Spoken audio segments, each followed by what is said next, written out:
Conceive, believe, achieve.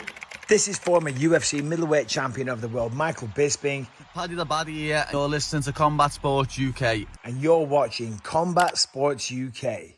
Hi everybody, it's Taylor Collard here from Combat Sports UK, and I'm delighted to be joined by Amber AK-47 Kitchen. Amber, how are you doing? Hello, yeah, good, thank you. Awesome, thank you so much for popping. Fight coming up June 9th for One Championship Fight Night 11. You're fighting the strawweight division in the Muay Thai contest versus Martine Michieletto. How are you feeling about the fight? How are preparations going leading up to the fight? Yeah, going great. I've had 12 weeks for this camp, so this is the most I've been training for a camp. I'm training like 2 to 3 times a day. I'm getting my recovery in. Everything's going to plan. Oh, awesome! Yeah, because that's one thing I noticed that you had a bit of time in between your last fight in December. Was that kind of an intentional decision for you to make, or did you just kind of feel you want a bit more time? No, I want to fight even more. I want to be active, but one just, had a bit of a gap and get me in. Oh, awesome. So you mentioned kind of the recovery there. You kind of recover, or is it just kind of more traditional kind of cold baths and things like that after training? So, yeah, I mean, up in Leeds, I'm amazed there's so many places I can use. So I've been having my sports massage regularly, saunas. I've been using like float recovery pods, just as much as I can get in. It's nice to be able to have these resources around me, because in Cornwall it's quite a dead end. So, recovery is really important, and I definitely took full advantage of it. That's awesome. That's awesome. I think just here is your fight. So obviously it's very, very different climate to Leeds, and quite different. So a bit early to acclimatise, preparations in fight week.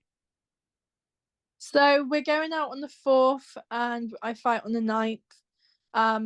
The climate doesn't really bother me. I know my last fight when I went up to the Philippines, I find it easier actually just going there and thinking, right, this is it, go. And the sun zaps your energy, so you're not really out and about as much as people think. It's not a holiday, so it's scheduled days, interviews. You're kind of inside most of the time.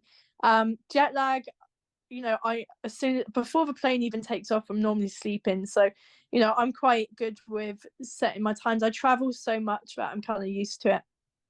Right. Okay. Awesome. Now that you've got Thailand and the Philippines, is there anything you'd like to in your career? Sorry, can you repeat that? My Wi-Fi went a bit bad. No problem. So now you kind of got Thailand, you got the Philippines.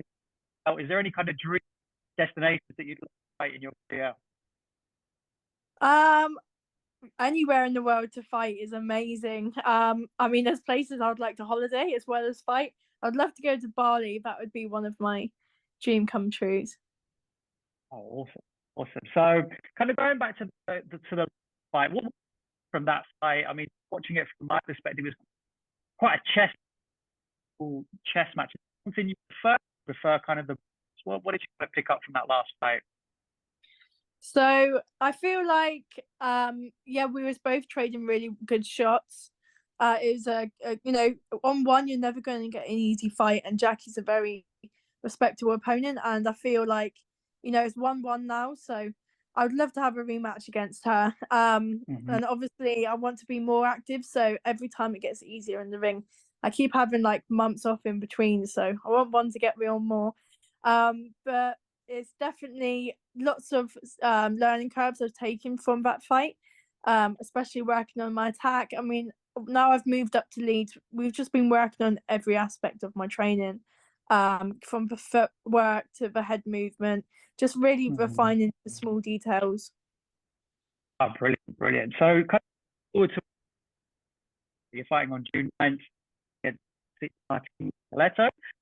Feel you picking up moment. I'm really sorry, the Wi-Fi keeps on going. Can I just quickly try and sort it? Fine, go ahead, no worries. I'm actually moving house today, so I'm in the new place. So I didn't expect it to be like this. Cutting it fine with moving. I'm in a short-term let, so it's Right. actually on the day of my fight. So I was like, I forgot to do it all this week. Right, let's You got to see. get it all sorted. Makes things complicated, eh? There's always something on the fight camp. This should be better now. Yeah, I All can right. hear you now. No worries. I'll go back with that one. So looking forward to your fight. You're fighting Martine Michieletto. How do you feel kind of about your styles? How do you feel about her as an opponent? What are your thoughts kind of going into it at the moment? Yeah, so I feel like, this is her first fight on one. It's her debut. So, Mm-hmm. no, she's going to come out all guns blazing. She wants to make a statement. And, of course I do as well. I haven't won on one championship yet. All the fights have been so close against great opponents. So, all I can do from a loss is take from it and work on it. So, I'm not getting down about it. I feel like this has given me more drive, especially she's never been hit in these 4-ounce gloves. It is a shock. Um, she's more of a kickboxing style, so she comes out fast, southpaw as well. But like I said, I've had 12 weeks. We've just been focusing on her, so how to work southpaw. And I'm feeling confident for this one. Awesome, awesome. And kind of, you mentioned there that she's a southpaw and she'll be looking to come out fast. Do you see any particular weapons that she might try and use against you? Kind of, have you had a chance to watch many of her fights? Yeah, I mean, with fights, I do have a look at my opponent's fights, but I never dwell too much on them. Everyone can change up in a camp. And then when you dwell on something, it doesn't go to plan in the ring. Some people lose their bit. So, we have been working on a little bit of her style, but really we're just, my coach always says we work around your style and make it the best you can. And I've been fighting for so many years now, I can adapt to whatever situation. Absolutely, absolutely. I saw on your website that you've been competing since you're about six or 7 years old. Is that right? Yeah, I've been training since I was 3 years old, and my first fight was at 9. There we go. Yeah, 9. Wow. I mean, that's literally your life. That's a lifetime, isn't it, for Yeah, you? So yeah, you take a lot of experience kind of into that fight. And one thing I noticed as well from the last fight is that you used the right front kick quite a lot to kind of establish the distance and kind of work your punches off that, obviously without giving away the game plan.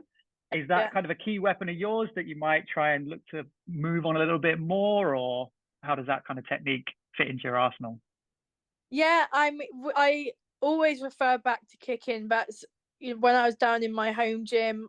This is what my dad drilled into me, like kicking all the time. But obviously, with one championship, 4-ounce gloves, it's different rules. That people are looking for aggressive fights, more so boxing. But I feel like because I always refer back to my kicks, I've been working on my boxing a lot, and now I can mix the two together really well. That's awesome. And you mentioned kind of one championship. How do you feel kind of representing British Muay Thai going out to Thailand on the biggest promotion in Asia? How do you feel about kind of representing one championship in the UK in particular out there in Thailand?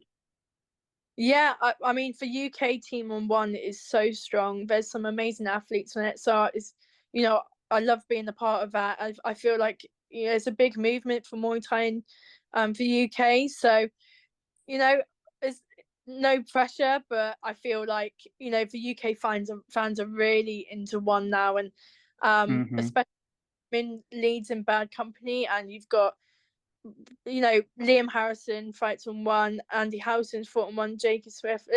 There's just so many people who, I want to follow in their footsteps and make a name for myself. Yeah, there's a real kind of talent pathway, it seems, with one championship in the UK, which is very, very exciting. One thing as well that I saw you mentioned a couple of years ago was talking about the Olympics. It's confirmed that Muay Thai will be at the Olympics in Paris and LA. Is that something that's still on your radar, still a goal of yours? Are you working towards the games, or are you kind of sticking to the one championship route? Yeah, all of my focus is in one at the moment. I mean, I prefer fighting without a head guard and the elbow pads anyway, but obviously the Olympics is a dream come true for anyone. So, you know, Mhm. I'm always open to any opportunity that comes up. Yeah, I think that's an amazing step for the sport. And just kind of outside the ring, outside the circle, as they call it in one championship. You kind of talked a bit before about your mental health and about overcoming anxiety. I believe it was just before kind of COVID hit as well. I'd love for you to kind of touch on that and speak about your process, how you kind of overcame that, and kind of where you are now. Yeah, you know, even leading up to COVID, those years before when I really struggled with anxiety and depression, and you know, it was really hard, and especially when you get up in the morning and you don't want to see anyone, you just, you know, I'm sure people who have got it can understand when I say, like, even having a conversation with someone, you're thinking of like 101 ways to even say hi, and it's just so hard to interact with people. Um, so you know, I just reflect over time, and I'm now on the biggest stage in the world. I'm giving seminars to like over 100 people at a time. I'm just always stepping out of my comfort zone, and this has really helped me. Yeah, and one thing that really stood out to me that I found quite inspirational of your quotes is you said that when the gyms opened back up, it was closed for about 6 months. You said, I can't carry on living like this, and I want to just go and train. So I think especially young women can take a lot of inspiration from that. So I really commend you for that. So just kind of as we're wrapping up, is there any shout outs you want to do? Could we get a little prediction for the fight? Any final thoughts from your side, Amber? Yeah, my prediction for the fight, I'm going out. I want to knock her out. I want a Let's 50 go. round. Why not? It's one Lumpini fights are amazing on this card, as they always are on one. But I feel like for one Lumpini fights are just brutal. This is what I want to bring to it. I want to hurt her. So, yeah, game on. I want to say thank you to all my sponsors who have supported me for this fight. It's been a long camp, and without them, you know, I wouldn't be able to get all the training, recovery, nutrition I've had in. So they're all on my Instagram. I'm tagging them all the time if you have a look. Obviously, thank you to Bad Company who have welcomed me into their gym.